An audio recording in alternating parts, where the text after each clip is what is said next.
মধ্যরাতে ভূমিকম্পের আঘাতে কেঁপে ওঠে ঢাকা। ভূমিকম্প ও আগ্নেয়গিরি বিষয়ক ওয়েবসাইট ভলকানো ডিসকভারি জানায়, ভারতের মণিপুর রাজ্যের ইম্ফলের ৩৯ কিলোমিটার দূরে ৫.২ মাত্রার একটি শক্তিশালী ভূমিকম্প আঘাত হানে। মঙ্গলবার দিবাগত রাত ১:৫৪ বাংলাদেশ সময় ২:২৪ এ কম্পন অনুভূত হয়, যার প্রভাবে ঢাকা সহ দেশের বিভিন্ন এলাকা কেঁপে ওঠে।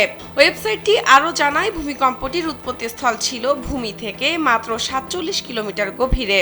ভূমিকম্পের উৎপত্তিস্থল অগভীর হওয়ায় একই মাত্রার গভীর ভূমিকম্পের চেয়ে ভূপৃষ্ঠের কাছাকাছি এর প্রভাব বেশি ছিল, তবে তাৎক্ষণিকভাবে কোনো ক্ষয়ক্ষতির খবর পাওয়া যায়নি।